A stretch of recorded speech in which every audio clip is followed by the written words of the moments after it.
Welcome to today's episode of Confessions of a Cleaning Business Owner. And today the title is, Can You Make Millions in the Cleaning Industry? I'm Louise Trehearn here with Diane Greenwood. And this is a big question. I think the obvious answer, Diane, is yes, you can. And are there people that have made millions? Absolutely, there are some really big businesses. I think the cleaning industry is one of the biggest industry sectors in the UK, and there are some mega businesses. You can make millions, and this always comes with a big but. If you want to know which businesses are making millions, have a quick look on Companies House and you'll see which businesses are making millions. The problem comes on social media. There are businesses just like you and I, Diane, or all the people listening, that are claiming to me making turnovers 5, 6, 7, 8, 9, 10 million pounds. And they're swanning around saying, I'm making all this money. And sometimes, and we see this on other industries as well, I see sweet sellers, they're making millions, and dog walkers and individual people that are claiming to make serious amounts of money. The numbers that they are claiming to make just by advertising on TikTok Shop sometimes is insane. I made £100,000 last month. No, you didn't. No, you didn't. Like, just saying it doesn't make it true. But one of the well-known sayings is, I've got to get this the right way around, turnover is vanity and profit is sanity. And this is one of your favorite sayings, Diane. Talk me through this saying and how it applies to obviously what's going on. Yeah, it really is. This is a subject really close to my heart because, first of all, I find it incredibly frustrating that there are people out there telling others that all you have to do is copy them and you can also turn over millions of pounds in the cleaning industry. It doesn't mean that you can't. It just means that it's not always the whole truth. It's just a headline figure. And for me, that's what turnover sometimes is in these sort of cases, is it's just a headline number, and actually the meaning behind that number is completely different. Because if you're turning over 10 million but only making 1% profit, you've got a rubbish business. But if you're turning over 10 million and you're making 20% profit, hey, that's an amazing business. So for me, that's why profit is really the only important number in any business, because that's why we're in business. And at the DCBN, we're all about building a profitable, sustainable business. I don't care what you're turning over. If you're making the right profit margin, then actually you maybe don't need to turn over 10 million and all the stress that goes with that. You don't need that size of business, because that's just the vanity number, and that's the number that, you know, you're going to be broadcasting on social media and telling everybody how amazing you are. But if you're not actually making a profit, then it's all meaningless. And that's why, yeah, the profit is the actual sane number that you need to be worrying about. I think this is quite interesting, though, because one of the well-known things in the cleaning industry is that it's a numbers game. And the way to make decent money, you are frequently told in the cleaning industry, is to scale up. And a lot of people move into commercial cleaning because it is easier to scale. Okay, so that kind of blows your argument out the water, because actually commercial cleaning businesses can quite often, and do, their actual whole business is scale it big, but actually they reduce their profit margins in order to win a lot of these contracts. So surely that's the opposite of what you're saying here, Diane, just to be different. I think that's the interesting thing, though, isn't it? A lot of people see commercial cleaning and they go, well, it's more profitable than domestic cleaning. And I'm like, it is from a headline point of view. So again, we see people saying, I've just landed this commercial contract, which is £20,000. And I'm like, okay, so what that actually means is that client is going to pay you over the next year £20,000. They've not paid you £20,000 in advance. So you've now got to earn that £20,000 by delivering £20,000 worth of cleaning. What's your profit margin on that? Because that's the real number that matters. So your £20,000 might actually be giving you £2,000 profit, as an example. And that's actually not, that's a 10% profit margin. Maybe it's giving you £4,000 profit, but that's the real number. £20,000 is meaningless because, first of all, you haven't delivered it yet, but also that's not what you're making on that contract. So if I then look at a commercial clean, well, actually, you might be making £2,500 profit on a weekly client over the year. But if all I talked about was the £20,000 that client's going to pay you, again, it's a misleading number. And I think that people get distracted by shiny pennies. And I've talked about this before. If your business isn't working, trust me, Going into commercial cleaning, going into any other kind of cleaning is not going to fix your fundamental problems, because you will have the same problems in that commercial cleaning business. Not only that, and why I'm not a big fan of commercial cleaning, is you'll be working antisocial hours. So all of a sudden, your work-life balance is even worse. The £20,000 might seem really attractive, but actually I'd want to know, well, okay, great. I love that you signed that contract. How much money are you going to make on that contract in the next year? I think it's really interesting because obviously both of us work in domestic, and what we often see is, so a 2-hour client for me might be just £55, let's say. And you go, okay, so I'm making £55 a week for 2 hours a week. But actually, I might have to get a calculator for this because I don't work out what that's worth to me over a year. So 55 times 52 weeks a year, 2,860. So, I mean, we can pick up 2-hour clients. What are they, 10 a month? I could easily pick up that. And that's £20,000 just without batting an eyelid. I'm doing online quotes for 20 They're minutes. the easiest ones to sign as well, aren't they? Absolute doddle. So, and I don't think we as domestic cleaners look at that. They are really easy to pick up. They're pretty easy to deliver. You want them in your local area. You haven't got a lot of costs associated. And the only thing I would say is one commercial client is easier to manage from a management point of view than 10 2-hour-a-week cleans. But having said that, with 10 2 hours a week cleans, you're spreading your risk. So that one commercial client of 20 hours a week, actually your margins might be a little bit low because it's a significant commercial client. If they cancel, then that's a big loss to the business, isn't it? Whereas your 2 hours weekly client that cancels, you're not even going to notice the loss. If if you've got a marketing machine that's actually bringing in new clients, you'll just sign a new client a couple of days later. Whereas finding another 20 hours a week client is more difficult. So yes, I'm not saying that commercial cleaning doesn't work. Of course, you can grow a really good, solid business based on commercial cleaning, but you have to also be sure it's the right business for you and not be focused on that turnover number. Well, I can turn over this. I can sign a client worth 20 grand. They're not really worth 20 grand. They're worth 3 to 4 if you've got good profit margins. So let's just do the numbers a second, because a lot of people won't even know the numbers. Let's say I'm charging, I'm going to get the numbers here, £50 a week over 50 weeks. Okay. So I'm making 2,500 turnover on that one client. And I'm running at a 20% profit margin. Now, 20% is what we should be aiming for, aspiring. Yeah. Isn't it? Like if you can run it more than that, great. But like 20% is a nice solid.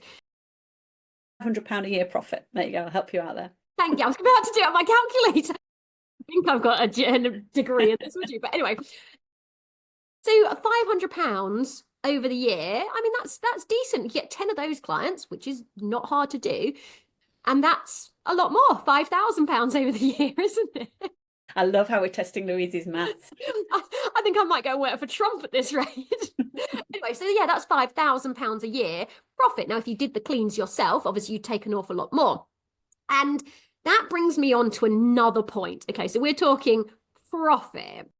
And I'm speaking to a lot of people at the moment that are really struggling with this because they're going from self-employed. Now, let's say that 2,500 for my 10 customers, that's 25 grand. They're making 25 grand, aren't they? Whereas if, for example, running at 20% profit margin, they only make 5 grand. And it's a really interesting problem that people are facing at the moment. They're struggling to grow a business because they've been working themselves, earning that amount of money. And it's really hard to understand, well, how much money will I make if I employ a team? They think their money will go up, but that's not necessarily what will happen. They really struggle with making a sound financial decision on how to grow a team. And what they tend to do is run themselves into the ground. Yeah, I agree. And I think that there is a fundamental thing missing in our education, which is financial education. And I don't mean just for in business. I think generally, people are still leaving school not really understanding how numbers apply to life and work and business. They might know algebra, they might know some of the mathematical theories, shall we say, but they don't really have the necessary practical application of those numbers. And I think that shows as business owners where, and I have this all the time where I'm just like, I don't actually understand the numbers in my business, and I don't understand, I'm making decisions based on what I think rather than the real situation. So what I always do with our members and with my coaching clients is, let's look at the numbers. Let me help you understand what the numbers are telling you. Then we can make decisions. But if you're scared to look at the numbers, which often people are, they don't want to look at what's left in the bank account. But also, if you don't understand what you're looking at, you can't make decisions. And all your decisions in business pretty much should be based on numbers. So if you don't understand the numbers, here's how you're going to recognize that you don't understand the numbers. You will make decisions based on, oh, my staff need more work, or I've got gaps in the schedule. I mean, these are the kind of things that you will be making the decisions on if you are not making it on numbers. Or you get to the end of the month and you're like, oh, I'm only making that. Or, oh, I thought it was more than that. I was expecting more. Or where's the money gone? Like, I don't understand it. And that's what we sort of see. And then you suddenly hear that your staff are all getting a pay rise with minimum wage going up and you're giving a pay rise. You have absolutely no concept of how much you need to put your prices up. And that to me is a big signal of, you don't even know what you're making here, do you? Like, you think you're making money, but if you stopped cleaning, do you even know whether you'd make money? And we see that a lot, don't we, in our large Facebook groups, especially this time of year. I think it's been happening pretty much since December. How much are you putting your prices up by? That's such a common question. I'm thinking, is £2 an hour enough? Should I be charging this? And people are giving various, oh, no, I think that's too much of a price rise, or I think that's this. And I'm just like, why are you basing your decisions on what other people think, for starters, but also you're not basing it on any rational process. You're literally going, what do you think I should charge? What do you think my customers will pay? And actually it should be, well, how much does it cost you to deliver the clean and how much profit do you want to make? That's the only decision point of your price. But I think this is what's really hard. When you're a self-employed cleaner, because the whole money is yours, there is no profit and cost to deliver. You don't have to work it out at any point. Like, you could go your entire career and never know, and it doesn't matter. So it's only those of us that are running businesses that have to know these numbers, because we have to make decisions done on that. But I think for self-employed cleaners, it's like, okay, you don't have to know, but it's going to really help you if you do know. Because then you're not making it based on, I think my customers will pay this. They've told me they don't want to pay more. Oh, okay, well, don't do it then.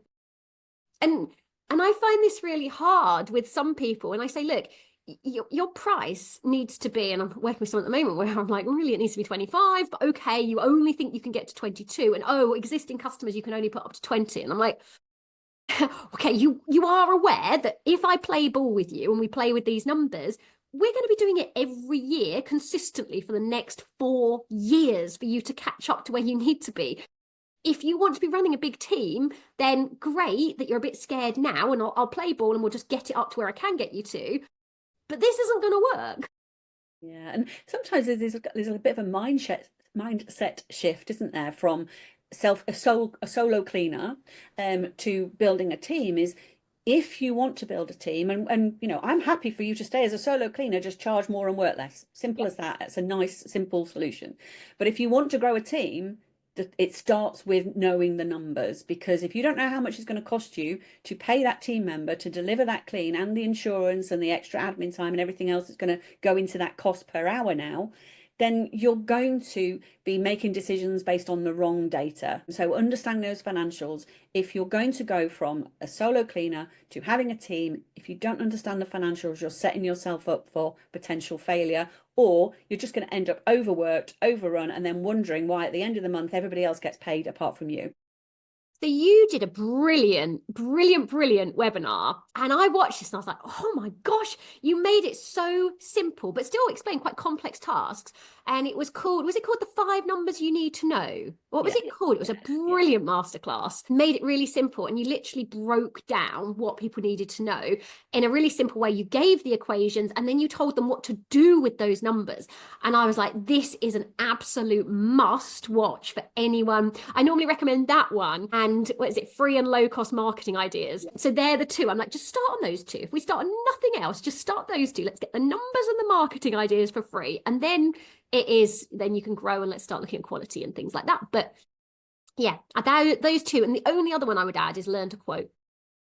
Yes, and I think that that's why, I mean, I'm not really excited by numbers. Okay, I mean, I have been known to love a spreadsheet, but I only care about the spreadsheet because of the information it gives me. I don't really care about the spreadsheet itself. It's just that it helps me make decisions. So if I actually know the true numbers, whether it's in my business or in one of our members' businesses, I can help them make decisions, and I can make decisions myself in my own business because knowing it gives you a starting point, doesn't it? And I think sometimes we're scared to know because we actually know the news is probably bad. So there can be an element of, well, I know that the business is in trouble because I've got no money in the bank account at the end of the month and I haven't paid myself yet. So you know that there's a problem, but you've got to face up to it. And that's sometimes a bit of a hurdle for people to get over, isn't it? And being honest with themselves and with me sometimes. I think when we started with the saying of turnover is vanity, I think what's really interesting is what makes you a success at business. And I think a lot of people see a business success as I've employed a big team. Oh, I've got this big contract. Oh, I clean for this celebrity. And a lot of us clean for celebrities. And that's great. And if that's what you view as success, then great. But I guess we live in an economy that is basically focused on money. And so the traditional view of success is actually, are you going to retire comfortably? Can you actually afford to buy the house you want? Or can you afford the rent on what you want to do? Have you got the freedom? If you want to go on 3, 4 holidays a year, have you got the financial freedom to do that? And it's all very well cleaning for a celebrity, but if they have absolutely battered you on price, and they will do, unfortunately, these people that have decent monies and big houses, they know how to negotiate probably a lot better than you do. And so I often find I am much better dealing with a 2-person working family in the nice local semi-detached house. That's my ideal customer. But yeah, it's this vanity, isn't it? And I think it's easy to get sucked into that. What makes you a success? Because I don't believe that cleaning that mega multi-million-pound house necessarily makes you a success. It can do, but not necessarily. Also, I think that, when we're only looking at the headline of the £20,000 contract or the 10 million turnover, and when we're only looking at that and we're not seeing the real truth behind that, it can make us feel inadequate. It can make us feel, well, why is their business so good? And yet I'm struggling to get past 10 staff. I'm struggling to get past, even £100,000 turnover, never mind, a million. Why can't I do it? They can do it. It's obviously something missing in me. And I think that ends up like being self-perpetuating almost because you feel beaten down by others' supposed success. And actually you're not seeing the reality anyway. So, that's for me is if you see the reality of numbers, like when I see that headline of 10 million turnover, I'm like, what's your profit? So I'm immediately going to the right questions about the numbers. And just like I do in my own business, well, okay, yeah, we might have turned over this month, but how much money did we make? What were our costs? And actually, we do it on a weekly basis and an hourly basis. We know what our profit is. So, I'm really on top of the numbers because I know that they help me make decisions. I think the other thing is, again, it's reading to the small print. So when these people are saying, I've made my £10 million business, and they're like, and I made that turnover over 20 years. Oh, did you? Oh, congratulations. And then I sat there and I actually read the small print and I went, you made it over 20, well, that's not a £10 million turnover, is it? That's just not. And then you sort of sit there and you go, well, what have I made over the last 20 years? And obviously, I honestly, I sat there and I was like, I don't even know. Now, could I work it out? Yes, absolutely. But who does that? Who does this? Who goes on social media and goes, guess how much I've made in my entire career? Who cares? Who's it relevant to? Because it's not relevant to the people watching you. It's just they're not looking, it's not comparison like for like. One of us froze then, Louise. I think one of us froze then. You froze on me. I don't know if I froze on you there, but no, I was just edit this bit out. And I think, that's sort of, I mean, we're a little bit funny about money in the UK, aren't we? And that we're a little bit, we find it a little bit seedy and not nice to talk about money sometimes. But I do think that social media allows people to be a bit more shouty about what they've achieved and that sort of thing. But you just, whether it's take it with a pinch of salt, I don't know. But it's also, not being kind of intimidated by it, but actually taking that sort of, okay, so somebody's told me that they're turning over this and they've got an amazing business and an amazing life. Well, actually, could you look at your business and go, actually, my business is doing this and actually I'm making good solid profit margins. It might be that the numbers are going to tell you really nice things as well. And I've been through that with one of our members recently, where she was like, I'm not making any money, I just don't understand what's going on. So I said, look, let's have a look at your numbers then. And we went through, and I went, actually, this is not a business expense, that's what's skewing your numbers. There was something in there that was skewing the numbers completely. And actually I said, your business is pretty solid. If you took that away, your business is pretty solid. I mean, it's great that you can put something through the business, but it's actually not a real thing in your business. And so sometimes the numbers, because we're skewing them slightly with other things, can be telling us the wrong thing when numbers are actually pretty good. So it's not always bad news looking at the numbers. Sometimes it's really good news. I tried to explain this concept to you earlier, and it went totally wrong, right? A pint of beer. Okay, now, Yeah. to be fair, the numbers I'm about to use, it was a half pint in a wine bar, so it is going to sound expensive. £4 for a pint of beer. That wasn't Weatherspoons, was it? But anyway, half a pint. And looking at it, so I was sat there with one of our friends who's a higher rate tax earner. Is that taxpayer? How's it said? Anyway, higher rate earner, so paying 40% tax. And you're looking at the price of this beer, and he was sat there next to my husband. And of course, that was going to be run through as a business expense, as a business meeting, because why not? And you look at, what did that beer cost one person compared to what did it cost the other person? And actually, again, you start to realize we're looking at some seriously skewed numbers on the same pint of beer here, aren't we? And I did ask you to work this out, but yeah, you didn't love me for that one, did you, Diane? So I think your basic premise was, what does it take an employed person to earn enough to pay for that £4 beer? Because obviously he gets taxed, so he probably has to, I think you said £7. He has to earn £7 to pay for a £4 beer, was kind of where it started from, wasn't it? And I got very confused. Yeah, compared to running it through as a business expense, and then you're looking at, and then it got weird, and then I was like, about £3.50, but these are not correct numbers, and I'm sure someone will very much correct me on these numbers. But actually, you're paying almost double by the time you look at how it runs through your business, or not, or as an employee. And yeah. And I suppose that could come down to being, self-employed or limited company, which is better. And, I actually had a conversation with somebody the other day that was like, oh, my accountant says that I should go limited straight away. And I'm just like, well, I think your accountant might be wrong. But I'm not an accountant, so I'm not here to advise you, but this is what I would do. I think you should say it. Both of us are kind of agree with this. So obviously we do quite a lot of coaching, and we do business coaching, and we are not accountants, right? We do not give accountants advice, and we very much say, look, I think this, but run it past your accountants. So things like, I think you should go on the flat rate scheme for when you go back registered. Run it past your accountant. I think that maybe you are not billing correctly, or you're not tracking your tax correctly. Go see your accountant, right? We give various advice, which is normally followed up by, please check this with your individual situation, because your accountant will go through it all. But accountants are kind of getting my goat a little bit at the moment, right? Because they're getting my goat, am I allowed to say that? But anyway, the advice they're giving is just plain freaking wrong. Like, I get why, and there are a few specific examples they keep saying that just don't apply to some of the more specific nuances within the domestic cleaning industry, such as go limited immediately, right? I get it. I actually think that's sound advice. I think that's very good. Go limited, it limits your liability. It's really, really good. You can go back registered immediately, so you can claim back loads of things. Terrible advice if you are starting a cleaning business. Don't go limited, because there's a really big benefit to doing it later on. We run in a really low risk industry. So if you were going to be in a high risk industry where you're going to be sued, you're going to lose your house, then yes, go limited, protect yourself. Domestic cleaning is really very low risk. If you do get sued, it's going to be for quite small amounts. Most people aren't going to take out insurance. You can take out insurance, but on top of that, when you go limited, it really changes how responsible you are for your accounts, how tricky it will be. You're going to pretty much have to employ an accountant, which is an added expense, where you can just go self-employed.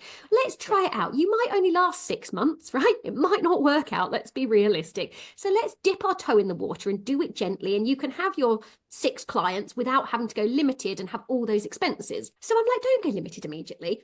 There are situations if you're going to buy a franchise where it's a great idea, but as a generic advice, it doesn't work great. The VAT advice, or they never advise the flat rate scheme. In our industry, we don't spend a lot on products. Please just go straight for the flat rate. Like, tell your accountant that you're going on the flat rate scheme. Unless, of course, you have the kind of business, you offer additional services where you do have a lot of expenses. But it just doesn't apply to us generally, particularly. It's just wrong. And the other thing about accountants, right? And another thing, right? I hear again and again and again, you can't charge that for domestic cleaning. They are being given this advice from their accountant. Sorry, how does the accountant know? Did you go and learn to run businesses, or did you just study how to do accounts and not pay tax, or pay tax, or whatever way around you want to do it? But they should not, in my opinion, be giving advice.